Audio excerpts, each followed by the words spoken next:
They came in the middle of the night. Sirens, uniforms, the whole act. Said they were cops, but they weren't. And the craziest part, it wasn't even about a crime. It was about a fence. 6 inches of metal. And suddenly, I'm public enemy number 1. I still don't know if they thought I'd just hand myself over quietly, or if they really didn't know who was sleeping inside that cabin. Either way, what happened next changed everything. Ever had a neighbor try to ruin your life over something stupid? Let me know in the comments. I'm all ears. I'm Marcus, and at 65, I thought I'd finally found peace in the Montana wilderness. After 3 decades as a wilderness survival instructor and mountain security specialist, I believed I'd earned the right to a quiet life surrounded by trees, wildlife, and silence. Not the suffocating kind of silence that comes with fear or uncertainty, but the kind that settles deep into your bones and tells you you're finally home. My decision to leave the city wasn't sudden. It was born out of law, sharp, unexpected, and cruel. 5 years ago, I buried my best friend, Tom, after a battle he never signed up for. He didn't fall in combat, didn't get caught in some freak accident. Tom was killed by a monstrous HOA with nothing better to do than grind good people down with petty rules, unrelenting fines, and the soul-crushing weight of control. I still remember the last phone call. Tom's voice was thin, shaking, like the last candle flickering. Before it goes dark, they won't stop, Marcus, he whispered. Every day it's something new. Violations, letters, threats. I can't breathe. I'd fought in wars. I'd lost brothers in combat. But nothing pierced me like hearing Tom, once the strongest man I knew, reduced to that broken shell. He died of a heart attack. The doctors called it natural. I call it murder by stress, death by HOA. I promised myself one thing, the day they lowered Tom into the ground: never again. I would never let those pencil-pushing tyrants touch my life. I started searching immediately, determined to find a piece of earth so far off the grid that no HOA would dare send a newsletter my way. That search led me to Montana. Rugged, beautiful, uncompromising. Like me, the cabin was a dream. Tucked away behind a dense wall of pine and spruce, it stood like a sentinel of peace against the madness I left behind. Solid log construction, stone chimney, wraparound porch with views that could cleanse your soul. It had its quirks: windows, an outdated heating system, and a driveway that turned into a sled run in winter, but it was mine, and I made it better. I spent months restoring every inch, turning it into a fortress of solitude. Installed solar panels, reinforced the roof, and upgraded the heating system so it could survive a Canadian blizzard. I buried motion sensors, ran a network of security cameras, and rigged the perimeter with alarms. Not paranoia preparation. When you've seen what people are capable of, you don't leave things to chance. The previous owner had built a modest chain-link fence along the east and north property lines, nothing fancy, just practical. It was about keeping deer and elk from trampling future gardens, not about aesthetics or boundaries. I repaired the sagging sections, reinforced the posts with concrete, and added a new gate. That fence, simple and sturdy, would become the line. In the sand, for 3 weeks, everything was perfect. I woke up with the sun and slept like a rock. I spent my days chopping wood, planting vegetables, and walking the trails Tom and I had once dreamed of exploring together. For the first time in years, I was living, really living. Then came Dolores. You know the type. Mid-50s, surgically precise. Makeup, bleached blonde hair that defied gravity and logic, and a perfume cloud that could trigger an asthma attack at 50 paces. She wore a blazer like armor and carried a clipboard like a sword. Dolores was the self-declared queen of the neighborhood, a place I didn't even realize had an HOA. She showed up unannounced, pulling into my gravel driveway in a pearl-white SUV that probably cost more than I paid for my cabin. I was splitting firewood when she approached, heels crunching against the gravel. Smile stretched thin like overworked taffy. "Good morning," she chirped. "You must be Mr. Marcus. I'm Dolores Whitaker, chairwoman of the Mountain Pines Homeowners Association. Just wanted to welcome you to our little community." She handed me a packet at least 2 inches thick and bound with a plastic spine. The front said, "Welcome to Mountain Pines," but it might as well have said, "Welcome to bureaucratic hell." I took it, politely. I'm not a rude man, but I didn't invite her in. Not yet. "Mind if I come in for a quick chat?" she asked before I could respond. It caught me off guard. I hesitated. Part of me wanted to say no, but another part, the part trained to assess threats, wanted to know what this woman was about. I nodded and gestured toward the porch. Dolores stepped inside like she owned the place.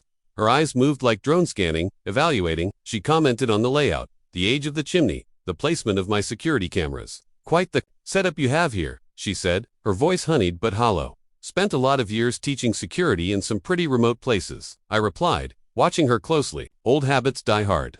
She laughed, but there was no warmth in it. "Well, we do value safety here in Mountain Pines, but we also value harmony. Clean lines, order, you know, standards." Her gaze drifted to the window, where the chain link fence was just visible beyond the tree line. I did want to ask about the fence, she said casually. It seems a bit tall, might be out of compliance with our community guidelines. My eyes narrowed. It was here when I bought the place. Just repaired it. Of course, she said quickly, flipping through her clipboard. Still, you might want to take a peek at page 72 in the Bible. We do have a 6-foot height limit on perimeter fencing. I gave her a tight smile. Noted she lingered for another 10 minutes, asking veiled questions about my retirement, visitors, how long I planned to stay. I gave her nothing. When she finally left, I watched her drive away through narrowed eyes. Something in my gut twisted.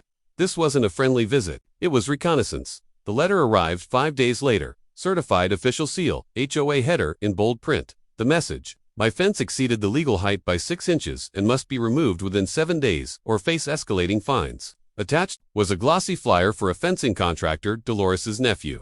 According to the fine print, that's when the line was drawn. I didn't scream, didn't curse. I set the letter down, made a pot of coffee, and opened the HOA bylaws. I read every word. Twice, highlighted contradictions, noted loopholes. Called Ralph Sharp my old service buddy turned legal counsel. He didn't laugh. He growled. They're testing you, he said. Push back. Document everything. And don't take down that fence. So I wrote a letter. Polite, firm, and legally sound. I stated that the fence existed before my purchase, posed no safety hazard, and I would not be removing it. I also requested copies of all environmental and property assessments that justified the enforcement. 2 days later, I received 5 new letters. Violation notices, landscaping infractions, alleged mailbox code violations, claims that my woodpile was attracting pests. Each document was more absurd than the last. Dolores was trying to bury me in paperwork, hoping I'd cave under the weight of intimidation. But I don't fold. This was no longer about 6 inches of metal. This was about power, control, and revenge. Dolores wasn't just a nosy neighbor. She was an opportunist, a tyrant in designer shoes. And I had no intention of giving her what she wanted. I made another call to a few old friends, men who owed me favors, men who knew how to operate in shadows and light. Get your gear, I said. We've got ourselves a situation. They laughed. But they came. Because when you've fought beside someone through war, bureaucracy is just another battlefield. What Dolores didn't know, what she couldn't know, was that I wasn't just defending a fence. I was defending Tom, myself, and every damn person who ever got steamrolled by the little people who think they're giants because they hold a title. On a piece of paper, the war had begun, and she fired the first shot. I would make sure I fired the last. Just days after Marcus refused to tear down the fence, a flurry of violation letters began arriving in his mailbox. The envelopes were neatly stamped with the HOAS emblem in ink chalk perched on a mountain crest, looking more like federal summons than neighborhood notices. Each letter bore Dolores's signature, typed with robotic precision. Sincerely, D. Woodbridge, HOA President. The first letter cited Marcus for having unstacked firewood on his property, clear fire hazard. It claimed he was fined $200 and given a deadline of 5 days to remove it. The second arrived the next morning, claiming his mailbox wasn't painted in the official juniper gray shade required by HOA regulations. A third accused him of planting invasive, non-native grasses that disrupted the area's visual integrity. He stood in his yard, staring at the modest wooden mailbox, the firewood stacked like he always kept it, in the same native grass that had been growing there for years. It was all nonsense. It became clear to Marcus that this was not about aesthetics. It was a siege by paperwork, death by citation. He began documenting everything. Photographing the firewood stack, color matching the mailbox with a hardware store sample, recording the GPS coordinates of his plants. He called Ralph Sharp, the retired land use attorney who had already been watching the case closely. She's weaponizing the rules. Marcus said, this isn't about community, it's warfare. Ralph agreed. She's counting on you folding under pressure. Most do. The next tactic Dolores deployed was more sinister. A week later, an official-looking clipboard inspector appeared. Unannounced, he was dressed in a beige vest with a fabricated patch. Montana Hills Environmental Compliance Unit. Marcus raised an eyebrow. He'd never heard of the agency. The man didn't introduce himself or show credentials. Instead, he walked briskly around the property, occasionally jotting notes. 10 minutes later, he left a printed report in Marcus's mailbox. The report accused Marcus of multiple violations: septic system leakage, contaminating underground water. Compost bins, inviting wildlife intrusion, a euphemism for bears, improper drainage channels causing runoff. Marcus immediately sent a scanned copy of the report to Ralph. Within hours, Ralph replied, "This agency doesn't exist. There is no MHAQ." Dolores had hired a fake inspector. Ralph advised him to file a police report, but warned, expect the sheriff to drag his boots. HOAs contribute big to re-election campaigns out here. Marcus didn't care. He documented the encounter, photographed the so-called environmental agent, and began cross-checking every legal avenue. Marcus wasn't the only one who had suffered. Word of his resistance quietly spread through the neighborhood. One afternoon, his elderly neighbor Frank stopped by with a bag of garden beans and a story.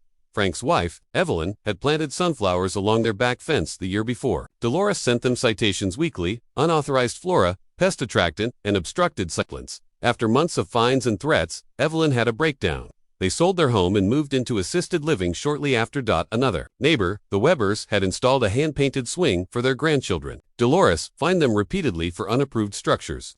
These weren't isolated events. It was a pattern. Dolores used bylaws as weapons and HOA funds as bullets. Most residents were retirees or working-class folks who couldn't afford lawyers. Marcus realized the community wasn't lazy or indifferent, they were terrified, so he began meeting them in secret. Backyard chats. Porch conversations after dusk. Many shared their own stories and old letters. Dolores's language and tone were the same in each case, deliberate, mechanical, predatory. With Ralph's help, Marcus dug deeper into Dolores's past. She had presided over 2 other HOAs before this one.